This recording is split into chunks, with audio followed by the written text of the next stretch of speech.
मैंने सुबह आपको एक कहानी कही। अगर आपके हाथ में एक सांप को लिए हुए मैं देखूं और आपसे बिना कुछ कहे अपने रास्ते चला जाऊं कि मेरा लक्ष्य क्या है, तो ये तभी संभव है जब मेरे भीतर अति हिंसा हो, अति क्रूरता हो। अन्यथा मैं कहूंगा कि ये सांप है, इसे छोड़ दें। और कोई अगर मुझसे पूछे कि आप क्यों कह रहे हैं कि ये सांप है, इसे छोड़ दें, आपका क्या लक्ष्य है, तो मैं कहूंगा कोई भी लक्ष्य नहीं है सिवाय इसके कि मेरी अंतरात्मा को संभव नहीं है कि इस स्थिति में बिना कहे रह जाए। यानी उत्प्रेरणा बाहर नहीं है कि कोई लक्ष्य हो, प्रेरणा आंतरिक है जिसका कोई लक्ष्य नहीं होता है। हैरान होंगे आप, जब भी लक्ष्य होता है तो प्रेरणा कहीं बाहर होती है, और जब कोई लक्ष्य नहीं होता तो प्रेरणा कहीं भीतर होती है। यानी कुछ चीजें होती हैं जो हमें खींचती हैं, तब लक्ष्य होता है, और कुछ चीजें होती हैं जो हमें भीतर से धकाती हैं, तब कोई लक्ष्य नहीं होता। करुणा और प्रेम हमेशा लक्ष्य शून्य है, और वासना और इच्छा हमेशा लक्ष्यपूर्ण है। इसलिए ज्यादा ठीक होता है कहना कि वासना खींचती है बाहर से, जैसे मैं रस्सी बांध के आपको खींचूं। ये खींचना है, वासना खींचती है रस्सी की तरह, कोई बांध ले और खींचे। इसलिए वासना जिसके भीतर है उसे हमारे ग्रंथ पशु कहते हैं। पशु का अर्थ है जो पास से बंधा है, जो किसी चीज से बंधा है और खींचा जा रहा है। पशु का मतलब जानवर, एनिमल नहीं है। पशु का मतलब है जो किसी पास से बंधा है और खींचा जा रहा है। तो जब तक हमें कोई लक्ष्य खींच रहा है कोई वासना का, तब तक हम पास से बंधे हैं और पशु हैं, और मुक्त नहीं है। मुक्ति जो है पशु का विरोधी शब्द है, मोक्ष जो है पशुता का विरोधी शब्द है, क्योंकि पशु का अर्थ है बंधन में बंधे हुए खींचे जाना, और मुक्त का अर्थ है किसी बंधन से न खींचना, अपने भीतर से गति को उत्पन्न कर लेना। मुझे कोई लक्ष्य नहीं है, इसलिए अगर इसी वक्त मेरा प्राण निकल जाए तो मुझे एक क्षण को भी ऐसा नहीं लगेगा कि कोई काम अधूरा रह गया। अगर इसी वक्त मर जाऊंगी बैठे बैठे, तो एक क्षण को भी एक ख्याल नहीं आएगा कि जो बात मैं कह रहा था वो अधूरी रह गई, क्योंकि कोई काम तो था ही नहीं, उसमें कुछ पूरा करने का कोई प्रश्न नहीं था। जब तक सांस थी वो काम पूरा हुआ, नहीं सांस हुई तो वो काम वहीं रह गया, उसमें कोई प्रयोजन नहीं था, कुछ अधूरा नहीं रहा। कोई लक्ष्य नहीं है सिवाय इसके कि अंतः प्रेरणा है, एक आंतरिक मजबूरी है, एक आंतरिक व्यवस्था है, और वो उससे जो कुछ होगा वो होगा। ऐसी स्थिति को हम अपने मुल्क में ये कहते हैं कि ऐसे व्यक्ति ने अपने को ईश्वर के हाथ में सौंप दिया, अब ईश्वर की जो मर्जी हो उससे करा ले, उसका अपना कोई लक्ष्य नहीं है। ये कहने का ढंग है कि ईश्वर की मर्जी जो हो उससे करा ले, इसका मतलब केवल इतना ही है कि उसका अपना कोई लक्ष्य नहीं रहा, उसने अनंत सत्ता के हाथ में अपने जीवन को छोड़ दिया। अब जो होगा, वो अनंत सत्ता की जिम्मेवारी है, उसकी अपनी कोई जिम्मेवारी नहीं है। ये जो आपने पूछा, ये अच्छा ही पूछा। इस माध्यम से मैं आपसे ये कहना चाहूंगा कि जीवन को वासना से करुणा में परिणित करें, एक ऐसा जीवन बनाएं जिसमें लक्ष्य तो न रह जाए, एक अंतः प्रेरणा प्रविष्ट हो जाए। एक ऐसा जीवन बनाएं जिसमें कुछ पाने की तो आकांक्षा न रह जाए, कुछ देने की आकांक्षा प्रबल हो जाए, जिसको मैंने प्रेम कहा। पाना नहीं, देना। और प्रेम में कोई लक्ष्य नहीं होता सिवाय इसके कि हम देते हैं। जिसको मैंने प्रेम कहा उसको ही मैंने दूसरे शब्दों में करुणा कहा। तो आप कह सकते हैं कोई लक्ष्य नहीं है सिवाय इसके कि प्रेम है, और प्रेम का कोई लक्ष्य नहीं होता, क्योंकि प्रेम स्वयं अपना लक्ष्य है।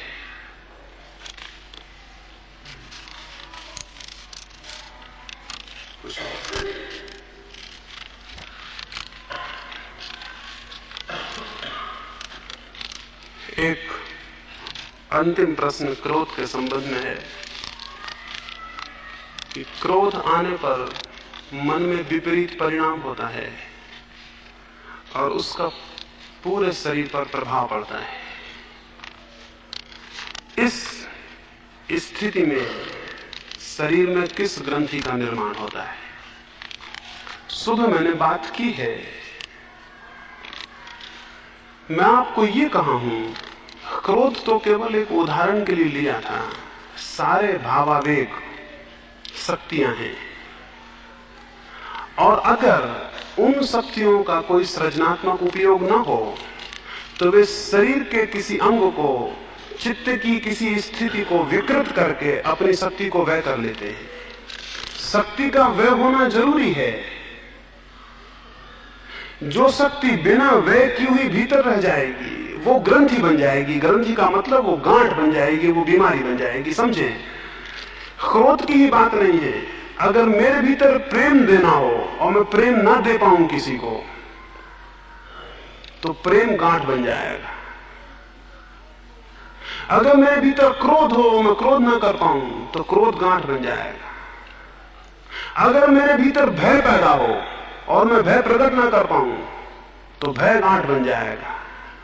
सारे भावावेश भीतर एक शक्ति को उत्पन्न करते हैं। उस शक्ति का निष्कासन चाहिए। निष्कासन दो तरह से हो सकता है। एक नेगेटिव रास्ता है, एक नकारात्मक रास्ता है। जैसे एक आदमी को क्रोध आया, नकारात्मक रास्ता यह है कि वो गया और उसने पत्थर चलाए, लकड़ी मारी, गालियां बकी। ये नकारात्मक इसलिए है कि इसकी शक्ति तो वह हुई, लेकिन फल इसे कुछ भी नहीं मिला। फल ये मिलेगा कि जिसको ये गाली देगा वो दुगनी भजन की गाली इसको लौटाएगा। जिसको ये पत्थर मारेगा उसके भीतर भी क्रोध पैदा होगा, और वो भी सामान्य आदमी है, उसका भी नकारात्मक ढंग होगा क्रोध को प्रकट करने का, वो भी लकड़ी उठाएगा।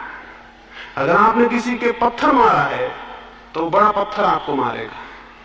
क्रोध का नकारात्मक उपयोग और क्रोध को पैदा करेगा। शक्ति वह होगी, फिर से क्रोध पैदा होगा, और नकारात्मक आदत फिर क्रोध करवाएगी, फिर शक्ति वह होगी, फिर विपरीत उत्तर में फिर क्रोध पैदा होगा। क्रोध की श्रृंखला अनंत होगी, उसमें केवल शक्ति ही वह होती जाएगी, परिणाम कुछ भी नहीं होगा। क्रोध की श्रृंखला को तभी आप तोड़ सकते हैं जब आप क्रोध का कोई सक्रिय उपयोग कर लें, कोई सृजनात्मक उपयोग कर लें। इसलिए महावीर ने कहा है, जो घृणा करता है वो घृणा उत्तर में पाता है, जो क्रोध करता है वो क्रोध को पैदा करता है, जो वैर करता है वो वैर को जन्म देता है। और इस श्रृंखला का कोई अंत नहीं है, और इसमें केवल शक्ति ही वह हो सकती है। परिणाम क्या हो सकता है समझ लें। मैं क्रोध करूं, आप उत्तर में मुझे क्रोध दें, मैं फिर पुनः क्रोध करूं, आप फिर उत्तर में मुझे क्रोध दें, परिणाम क्या होगा? हर क्रोध मुझे छीन करेगा और मेरी शक्ति को व्यय कर जाएगा। इस वजह से सभ्यता ने नियम बनाया कि क्रोध मत करो। इस वजह से सभ्यता ने नियम बनाया कि किसी पर क्रोध जाहिर मत करो। ये नियम तो अच्छा है, इससे क्रोध जाहिर तो नहीं होगा, श्रृंखला तो नहीं बनेगी, लेकिन वो शक्ति मेरे भीतर, वो शक्ति का वेग घूमेगा, वो कहां जाएगा? वो कहां जाएगा? पशुओं की आंख आपने देखी है, खूंखार से खूंखार पशु की आंख आपसे ज्यादा निर्मल होती है। एक हिंसक पशु की आंख भी मनुष्य की आंख से ज्यादा निर्मल होती है। क्या बात है?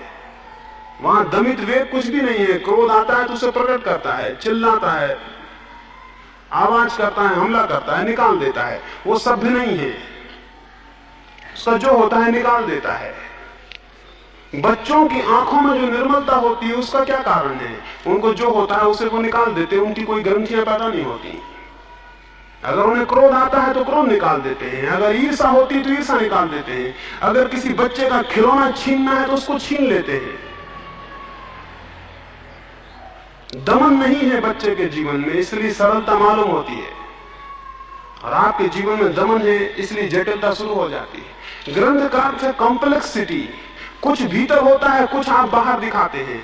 वो जो शक्ति नहीं निकल पाती वो कहां जाएगी? वो ग्रंथि बन जाती। ग्रंथि का मेरा मतलब है वो गांठ की तरह आपके चित्त में या आपके शरीर में अवरुद्ध हो जाती है। जैसे नदी में कोई पानी का हिस्सा बर्फ के टुकड़े बन के बहने लगे, तो जितने बड़े बड़े टुकड़े होते जाएंगे नदी की धार उतनी कुंठित होती जाएगी।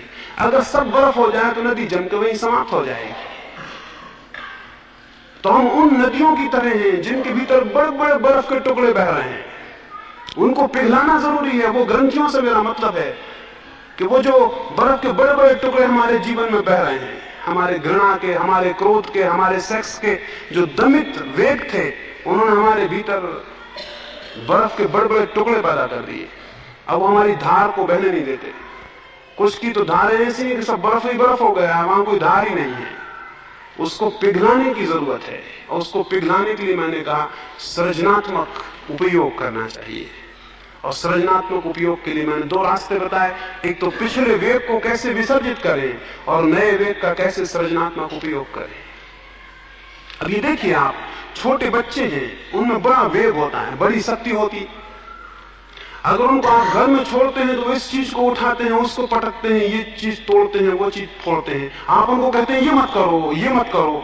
आप उनसे ये तो कहते हैं ये मत करो, लेकिन आप ये कभी नहीं कहते कि फिर क्या करो। और आपको ये पता नहीं है कि जब एक बच्चा एक गिलास को उठा के पटक रहा है तो क्यों पटक रहा है। उसके भीतर शक्ति है, और शक्ति निकास मांगती है। अब कुछ नहीं मिलता तो एक गिलास को पटक रहा है। उस गिलास को पटकने से उसकी शक्ति निश्चित होती है, निकलती। लेकिन आपने कहा गिलास मत तोड़ देना, और वो गिलास तोड़ने से रुक गया। वो बाहर गया, उसने फूल तोड़ने चाहा, आपने कहा देखो फूल मत छू लेना, वो फूल भी नहीं छू पाया। अंदर गया, उसने किताब उठाई, आप बोले देखो किताब खराब मत कर देना। तो आपने उसे ये तो बताया कि क्या मत करना, आपने ये उसे नहीं बताया कि अब क्या करो। ये बच्चे में ग्रंथियां शुरू हो गई, कॉम्प्लेक्सेस पैदा होने शुरू हो गए। अब इसमें गांठें पड़ती चली जाएंगी। ये एक दिन गांठ ही गांठ रह जाएगा, इसके भीतर ये ना करो, वो ना करो, ये सब रहेगा। क्या करो इसे कुछ समझ में नहीं आएगा। मेरा कहना यह है सृजनात्मक उपयोग का, इसे ये बताओ कि क्या करो। अगर ये गिलास उठा के पटक रहा है, इसका मतलब है कि इसके पास शक्ति है, वो कुछ करना चाहता है। आपने कह दिया ये मत करो, इससे बेहतर था आप इसे मिट्टी देते हो, कहते गिलास बनाओ, इसी गिलास की तरह गिलास बनाओ। तो ये सृजनात्मक उपयोग होता है। आप बात समझे, ये फूल तोड़ने गया था, इसे आप कागज पर ला देते और कहते कि इसी तरह का फूल बनाओ, तो ये सृजनात्मक उपयोग होता है। ये किताब फाड़ रहा था या किताब उठाया था, इसे आपको कुछ देना चाहिए था, कुछ शक्ति का उपयोग करता। अभी शिक्षा बिल्कुल ही असृजनात्मक है, क्रिएटिव नहीं है। इसलिए बच्चों का जीवन बचपन से खराब हो जाता है। और हम सब बिगड़े हुए बच्चे हैं, हम सब बिगड़े हुए बच्चे हैं।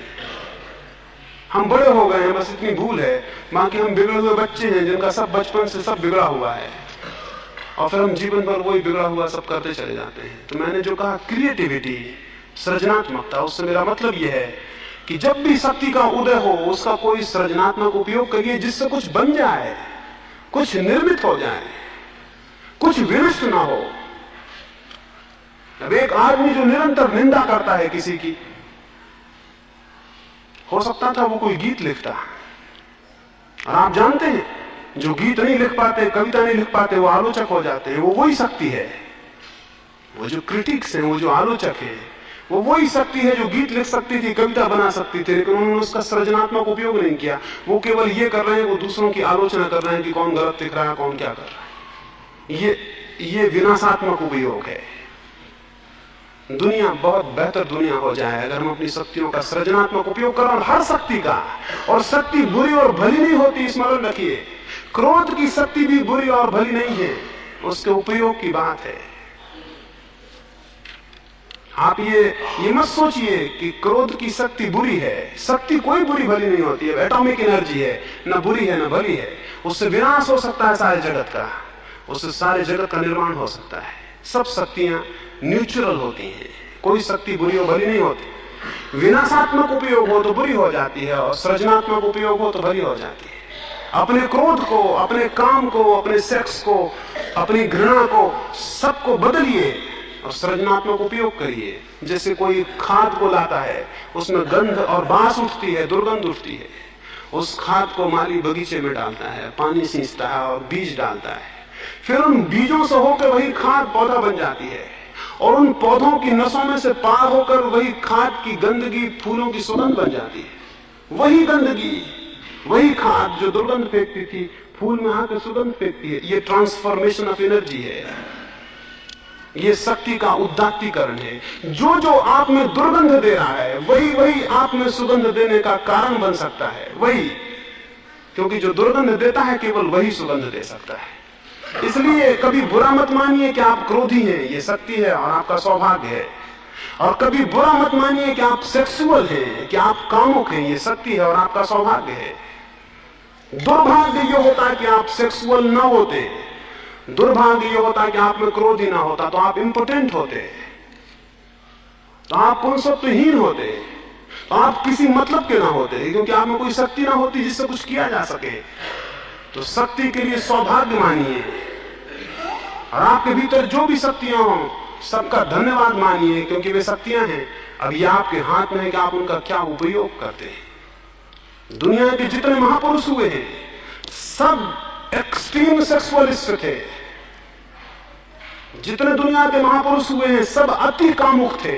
ये असंभव है अगर न रहे हो, अगर अति कामुक न होते महापुरुष नहीं हो सकते थे। गांधी जी को आप जानते हैं,